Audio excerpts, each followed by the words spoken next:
Radhe Radhe everyone. आज है नवमी। तो आप सभी को रामनवमी की बहुत बहुत शुभकामनाएं। सुबह सुबह का समय है और मंदिर में रोज़ चावल फूल चढ़ाते हैं ना, तो थोड़ा सा कचरा तो हो ही जाता है। लेकिन नवरात्रि में हम मंदिर वाले रूम में झाड़ू नहीं लगाते हैं। तो मैं यहाँ पर सबसे पहले कपड़े से अच्छे से सारा कचरा एक साइड करूँगी, उसके बाद जो है ना पोंछा लगा देती हूँ। और देखिए कितने बढ़िया हरे भरे सवारे हुए हैं, और ये सारे सवारे जो है ना पत्तल में ही हमने बोए थे। वो पहले दिन आपको वीडियो मैंने दिखाया था। बस इसके बाद मैं नहाने चली गई और सिंपल सी साड़ी पहन ली है, क्योंकि हैवी साड़ी पहन के फिर घर का काम नहीं हो पाता है। और हमारे यहाँ कोई नौकर-चाकर तो है नहीं कि मतलब वो सारा काम कर लेंगे, हमको ही सारा काम करना है। तो मैंने थोड़ा लाइट वेट साड़ी पहनी है और फटाफट आज बहुत ज़्यादा काम है घर में, क्योंकि आप समझ ही सकते हो जिस दिन तीज त्योहार होते हैं उस दिन तो मतलब काम बहुत ज़्यादा होता है। तो ऊपर का फ्लोर पूरा साफ़ किया, नीचे पूरी क्लीनिंग की। इसके बाद बस मैं नहाने चली गई थी और मांग वगैरह अच्छे से भरी मैंने, क्योंकि नवरात्रि है तो थोड़ा-सा अच्छा-सा लगता है, मतलब अच्छे से तैयार हो जाओ। और यहाँ पे जो है ना मैंने अपनी साड़ी अच्छे से खुर्स ली, क्योंकि मतलब वो होता है ना कि आप स्टाइल मार के नहीं रह सकते, मतलब काम में थोड़ा स्टाइल नहीं हो सकता है। तो मैंने अपनी साड़ी अच्छे से कुर्सी और आलू जो है ना, पंडित जी जब नहा कर आए थे ना पूजा के लिए, क्योंकि वो मुझसे पहले ही नहा लेते हैं। तो उन्होंने आलू उबलने के लिए रख दिए थे, अच्छे से ठंडे हो गए हैं। तो मैं फटाफट आलू पूरे छील लूँ और आज आलू की सब्ज़ी बनेगी, बूंदी का रायता बनेगा। बूंदी तो मैंने कल ही छाँट के रख दी थी, क्योंकि मैं बाज़ार वाली बूंदी का यूज़ नहीं करती, मैं घर में ही जो है ना बूंदी बनाती हूँ। तो बूंदी का रायता बनेगा और हलवा बनेगा, पूड़ी बनेगी। इस बार मैंने चने नहीं भिगोए हैं, थोड़े से प्रसाद के लागे लिए रखे हुए हैं, क्योंकि चने कोई खाता नहीं है, सबसे बड़ी दिक्कत ये हो जाती है। फिर वो माता रानी का प्रसाद होता है, फिर वो ऐसे ही फिकता है, फिर अच्छा नहीं लगता है। तो केवल भोग के लिए मैं थोड़े से चने बनाऊँगी। तो यहाँ पे मेरे पास ना कुकर है, तो कुकर में जो है ना मैंने यहाँ पे सब्ज़ी बघार दी है।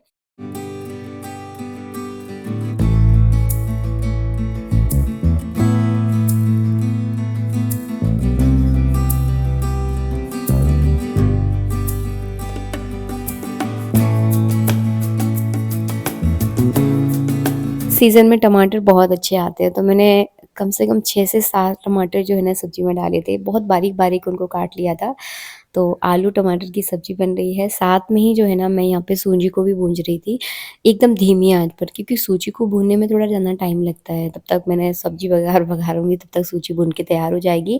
और हलवे में मैं गर्म पानी डालती हूँ, तो इससे जो है ना सूजी अच्छे से फूल जाती है और बढ़िया अच्छा मतलब सूजी का हलवा बनता है। और बस यहाँ पे सब्ज़ी बघार दी थी, उसमें नमक वगैरह डाल दिया है, ताकि अभी जो है ना मैंने ठाकुर जी को स्नान भी नहीं करवाया है। पहले मैंने एक सोचा फटाफट जल्दी पहले काम निपटा लूँ ये खाने का। तो बस हलवा बन गया है, रायता बन गया है, आलू की सब्ज़ी बन गई है और पूड़ी के लिए मैंने आटा भी गूँध दिया था। तो इस तरह से मेरा बहुत सारा काम हो चुका है। किचन को भी मैंने अच्छे से साफ़ कर दिया है, ताकि घर बहुत ज़्यादा ना फैले। जब आप अकेले काम करने वाले होते हो ना, तो काम भी बहुत ज़्यादा फैल जाता है और फिर समझ में नहीं आता कि कहाँ से समेटो और कहाँ पे ख़त्म करो। तो सबसे पहले मैंने किचन का काम समेटा, उसके बाद आज ठाकुर जी को मैंने बढ़िया से स्नान कराया, कपड़े वगैरह सभी ठाकुर जी के चेंज किए हैं। और सबसे पहले ठाकुर जी की सेवा करेंगे, उसके बाद जो है ना हम रामनवमी की पूजा करेंगे। रामनवमी की पूजा मैं और पंडित जी हम लोग साथ में मिलके करने वाले हैं। तो ठाकुर जी की पूजा की तो ज़िम्मेदारी मेरे ऊपर है, तो बस मैंने यहाँ पे ठाकुर जी को स्नान करा दिया है और इसके बाद जो है ना मैं और ये हम दोनों मिलकर जो है ना पूजा करेंगे।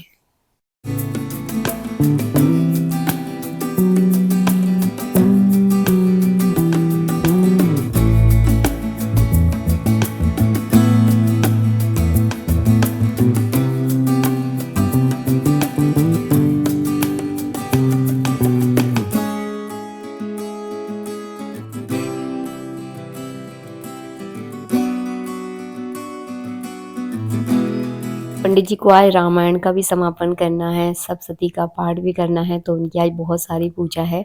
तो बस अभी सुबह-सुबह तो वो अपनी जो नित्य उनकी पूजा होती है वो कर रहे हैं, उसके बाद वो रामायण पढ़ के आए, रामायण का भी समापन हमारा हो जाएगा। तो बस इसके बाद मैंने फटाफट पूजा करने के बाद जो है ना मैं उन्हें पूड़ी सेक दी भोग के लिए, ताकि भोग की सारी थालियाँ मैं निकाल दूँ, एक पितरों के लिए निकालूँगी, एक माँ दुर्गा के लिए। तो सबके लिए जो है ना थाली अलग-अलग निकलती है हमारे यहाँ पे, तो ठाकुर जी की मैंने अलग निकाली है। इसके बाद मैंने और पंडित जी ने अच्छे से माँ दुर्गा का पूजन किया। जैसे हम नित्य करते हैं सेम वैसे ही पूजन होता है, पूजन कोई अलग से नहीं होता है। तो यहाँ पे वही जल चढ़ाया, टीका चंदन किया है। इसके बाद आज हवन भी होना है, तो हवन की भी तैयारी करनी है। तो अगर आप अकेले पूजा करते हो ना, अकेले सारी ज़िम्मेदारियाँ निभाते हो ना, तो थोड़ा सिस्टम से सारी चीज़ें अगर थोड़ी प्लान कर लो ना, तो काम थोड़ा-सा आसान हो जाता है। तो किचन का काम तो मैंने पूरा पहले ही फिनिश कर लिया था। बस अब पूजा-पाठ होगा, इसके बाद अब हो रहा है होगा हवन। तो बेटू भी हमारे साथ हवन में बैठा है, और तो हवन में कम से कम 1 घंटा तो लगने वाला है, पक्का 1 घंटा लगेगा, क्योंकि पहले रामायण का हवन होगा, फिर सप्तशती का भी हवन होगा, तो मतलब बहुत टाइम लगने वाला है। तो बस हम यहाँ पर बैठ गए हैं आराम से, और मेरे साथ एक दिक्कत होती है, वो ये कि मैं आलती-पालती मार के नहीं बैठ पाती, मेरे साथ दिक्कत है ही, मतलब बहुत दुखते हैं मेरे पैर। तो ये लोग तो घंटों बैठ सकते हैं, बट मुझसे नहीं बैठा जाता, मेरे पैर ऐसा लगता है फट रहे हों, बहुत दुखते हैं।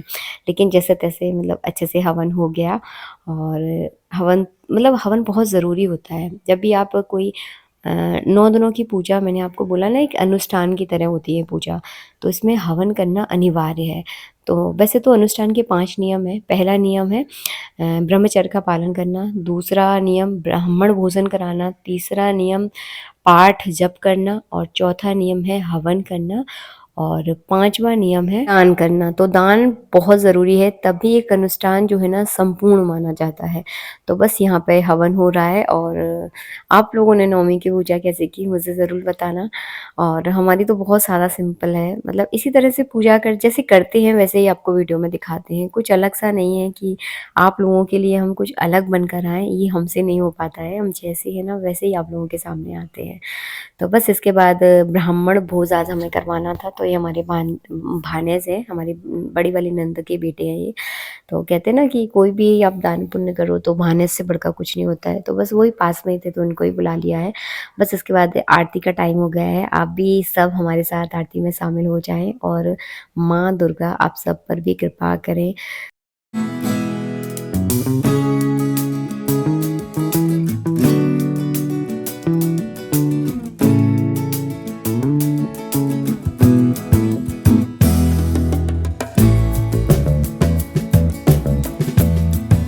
पूजा हो गई, हवन हो गया, भोग भी लग गया, तो बस अब जो है ना सभी को खाना खिलाना है। तो सभी लोग आ चुके हैं, तो बस मैं यहाँ पे गरमा-गरम खाना बना रही हूँ, और पंडित जी बेटू जो है ना परसने का काम कर रहे हैं। तो इस तरह से जो है ना मुझे मेरा एक मन में रहता है कि जो भी हमारे यहाँ भोजन करने आया है, उसको अच्छे से अच्छे आप खाना खिलाओ, जैसा आप खुद खाना पसंद करते हो।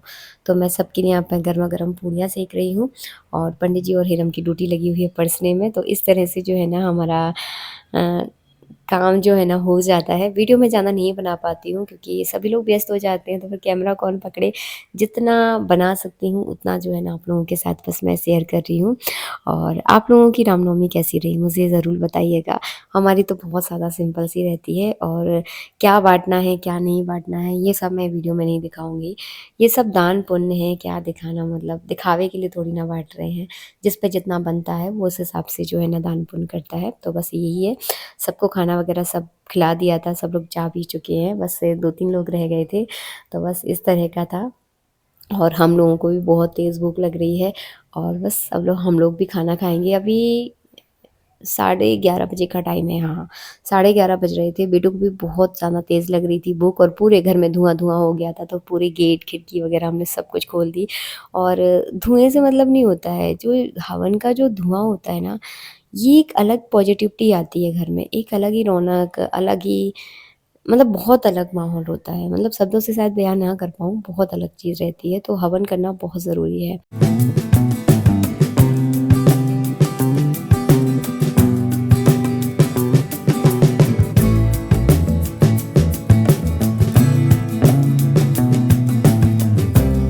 जैसे ही काम से फ्री हुई पार्सल आ गया, तो बस उसको लेने चली गई। तो जब काम होते हैं ना घर में तो पता नहीं कहाँ से क्या-क्या काम उत्पन्न होते हैं। एक सबसे पहले सिलेंडर खत्म होता है। दूसरी बात मतलब कोई लेने-देने वाला आ जाता है। तो बस सिलेंडर तो ख़ैर भरा हुआ है, सिलेंडर का कोई मैटर नहीं है, लेकिन पार्सल आ गया था। तो कढ़ाई को छोड़कर जो है ना मुझे जाना पड़ा, क्योंकि ओटीपी वग़ैरह देना पड़ता है इस चक्कर में। और बेटू भी बिज़ी था, तो बस पार्सल लिया है। अब ये बोल रहे हैं चलो दोनों सब लोग तीनों बैठकर जो है ना आराम से खाना खाते हैं। तो बस हम तीनों ही बैठ के खाना खा रहे हैं, और ये पहला निवाला आप सबके लिए, क्योंकि आप भी मेरे परिवार का हिस्सा हो।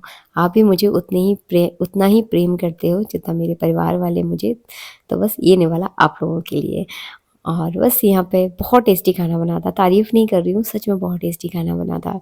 तो जो नवरात्रि की लास्ट डे का खाना होता है ना, मतलब अलग ही स्वाद होता है। वैसे तो हम रोज़ ही भोजन बनाते हैं, लेकिन इस समय बहुत ज़्यादा थकावट हो गई है, सच में बहुत थकावट सा महसूस हो रहा था मुझे। और बस साथ में बैठ के खाना खाया, बेटू उधर को साइड में बैठ के खाना खा रहा है। तो इस तरह का रहा आज का दिन, और इसके बाद कुछ अलग प्लानिंग है, तो वो नेक्स्ट वीडियो में बताऊँगी कि क्या प्लानिंग है। तो रामनवमी का दिन तो हमारा इस तरह से रहा, कन्या पूजन भी अच्छे से हो गया। और आज हम विसर्जन नहीं करेंगे, विसर्जन जो है ना हम लोग हमेशा दशमी के दिन ही करते हैं। नवरात्रि 9 दिनों की होती है, तो 9वें दिन कभी विसर्जन नहीं होता। 9वें दिन तो हमारे यहाँ इतना माना जाता है कि 9वें दिन किसी की विदा भी नहीं होती है। तो 10वें दिन जो है ना विसर्जन करेंगे, तो कल विसर्जन होगा, उसका वीडियो मैं बाद में अपलोड करूँगी। मिलूँगी नेक्स्ट वीडियो में। वीडियो अच्छा लगा हो तो प्लीज़ एक लाइक ज़रूर दीजिएगा, आपका एक लाइक मेरे लिए बहुत मायने रखता है। जय श्री राधे मित्रों, राधे राधे।